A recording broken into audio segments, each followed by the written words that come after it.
विशाळगडावर स्थानिक प्रशासनाने हाती घेतलेली अतिक्रमण मोहीम व त्यावर उजव्या विचारसरणीच्या संघटनांनी केलेले आंदोलन यामुळे विशाळगडाचा प्रश्न हा चर्चेत आहे। यावर अनेक राजकीय आरोप प्रत्यारोप फैरी झडत आहेत। आपल्यासोबत बोलण्यासाठी मनसे प्रवक्ता तथा इतिहासकार आहेत प्रकाश महाजन।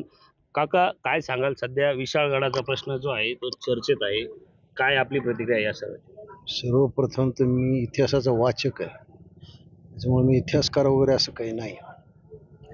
विशाळगडावरचं अतिक्रमण हा काही आजचा मुद्दा नाही आहे। ते अतिक्रमण तोडलं पाहिजे, ते अतिक्रमण काढलं पाहिजे ही भूमिका सगळ्यांची होती आणि ते अतिक्रमण सरकारने आता काढायला हाती घेतलं तर पावसाळ्याचं कारण पुढे करत माननीय उच्च न्यायालयाने त्याला स्थगिती दिली। मूळ प्रश्न असा आहे की अतिक्रमण करणाऱ्याला हे माहीत आहे की आम्ही अतिक्रमण करतोय, मग त्यांना कोणत्या नियमाचा आधार देऊन त्यांचं अतिक्रमण तोडण्यासाठी थांबवण्यात येतं? एक मानवतावादी दृष्टिकोन, पावसाळ्यात कुणाचं घर पाडू नका, पण पावसाळ्याच्या अगोदर यांनी अतिक्रमण करून घर बांधले हा मुद्दा कुणी विचारात घेत नाही। खरं म्हणजे महाराष्ट्रातले प्रत्येक गडकोट हे आपल्या दृष्टीने तीर्थक्षेत्र आहे। इथे असं अतिक्रमण होतं कसं? याला स्थानिक प्रशासन जबाबदार आहे। आत्ता तुम्ही साताऱ्याजवळ चंदनवंदन नावाचा किल्ला आहे, त्या किल्ल्यात सुद्धा अशा प्रकारचं एखादं थडगं सापडलं, त्याच्यावर हिरवा कपडा टाकण्यात येतो। मग याच्याकडे डोळे झाक होते, हळूहळू थडग्याचं त्या दर्ग्यात रूपांतर होतं, मग दर्ग्यात उरूस साजरा होतो आणि 5-50 वर्षांनी ही आमची जागा होती असा दावा केला जातो। विशाळगडाच्या अतिक्रमणाच्या मोहिमेवर वक्फ बोर्डाच्या अध्यक्षाने जायचा काय प्रश्न आहे? तिथं वक्फ बोर्डाचा काय प्रश्न आला? याही पेक्षा मला या गोष्टीचं वाईट वाटलं, जे लोक ते अतिक्रमणग्रस्त, ते खरं म्हणजे अतिक्रमणग्रस्त, त्याने अतिक्रमण केले, ते अतिक्रमणग्रस्त नाही, ते अतिक्रमण करणारे यांच्या सांत्वनासाठी गेले, ते सगळे रोज सकाळ संध्याकाळ छत्रपती शिवाजी महाराजांचं नाव घेऊन मतं मागतात। आणि आज तुम्ही अतिक्रमणाची घरं तोडली म्हणून तुम्ही कान धरून माफी मागता, मतासाठी तुम्ही लांगून चालन करता।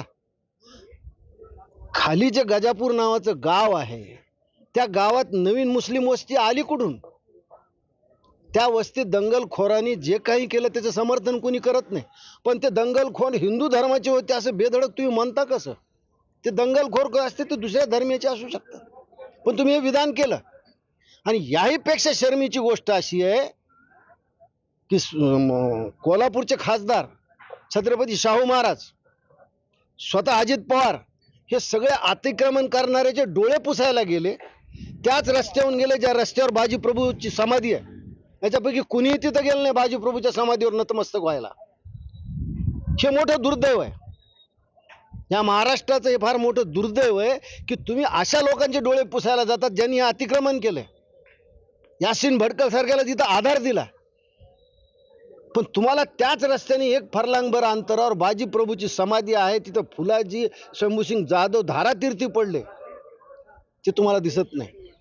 बाजीप्रभूची पुण्यतिथी किल्ल्यावर साजरी होत नाही, ती किल्ल्यावर साजरी करू देत नाही।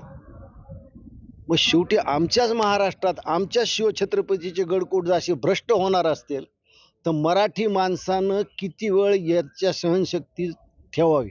कधी ना कधी याचा उद्रेक होणार आहे। म्हणून मी कालही माझ्या फेसबुकद्वारे राज्याच्या मुख्यमंत्र्याला आवाहन केलं होतं की प्रत्येक गडकोट्यांची तुम्ही तपासणी करा, कारण कुठल्याही गडकोटावर राजघराण्याशिवाय कुणाचाही अंत्यविधी झालेला नाही।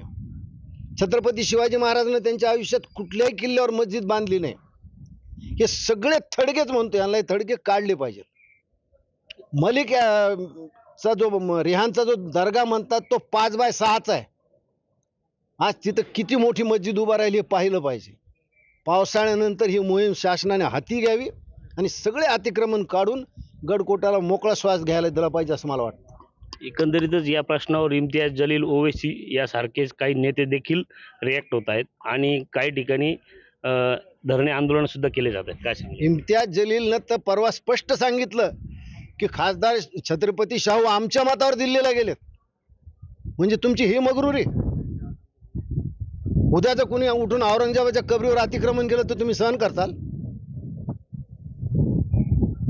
म्हणजे तुम्हाला दुसऱ्याचा धर्म म्हणजे काहीच नाही. म्हणजे आमच्या छत्रपतींनी जो हिंदू धर्म सांभाळला, तुम्ही त्यांच्याच किल्ल्यावर जाऊन अतिक्रमण करून पुन्हा आम्हाला धमकी देता. आमच्या मताच्या जोरावर तुम्ही समोरच्या माणसाला ब्लॅकमेल करताय. आणि खासदार शाहू छत्रपती यांनी कान धरून माफी मागितली. काय तोंड आहे तुमच्या असुद्दीन ओवैसीला बोलण्याचं महाराष्ट्रात? यांचा पक्षच मुस्लिमाच्या हितासाठी जन्माला आलेला आहे. हे तर रजाकाराची नाच आहे, जावला नाही ते. यांचा काही संबंध नाही महाराष्ट्राच्या गडकोटाशी.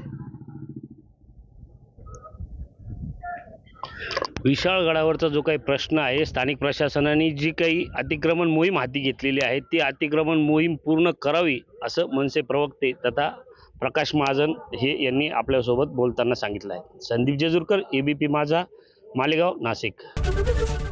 एबीपी माझा, उघडा डोळे बघा नीट.